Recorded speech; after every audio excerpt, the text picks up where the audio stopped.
Hi friends, അധികവാരം ഉണ്ടാക്കി നോക്കാൻ chance ഇല്ലാത്ത റെസിപ്പിയാണ് കേട്ടോ ഇത്. വൻപയറും ഉണക്ക ചെമ്മീനും കൊണ്ടുള്ള പുളിച്ചാറാണിത്.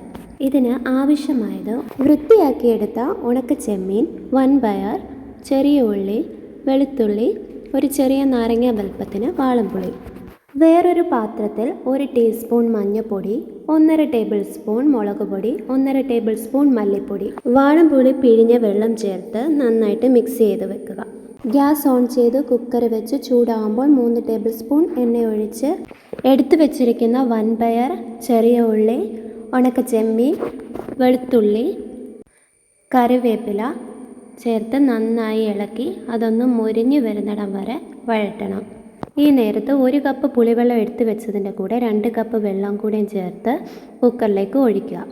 ആവശ്യത്തിനുള്ള ഉപ്പും ചേർത്ത് കുക്കർ അടച്ച് ആവി വരുമ്പോൾ വിസിലിടുക. ഹൈ ഫ്ലെയിമിൽ 1 വിസിലും ലോ ഫ്ലെയിമിൽ 3 വിസിലും വന്ന് ഗ്യാസ് ഓഫ് ചെയ്ത് ആവി പോകുമ്പോൾ നമുക്ക് തുറന്ന് നോക്കാം. നമ്മുടെ പുളിച്ചാറ് ഇവിടെ റെഡി ആയിരിക്കുന്നു. നല്ല ചൂട് ചോറിൻ്റെ കൂടെ കഴിക്കാനെല്ലാം പറ്റിയ നല്ലൊരു റെസിപ്പിയാണിത്. തീർച്ചയായും വീട്ടിലെല്ലാവരും ഉണ്ടാക്കി നോക്കി അഭിപ്രായം അറിയിക്കാൻ മറക്കരുത്. താങ്ക്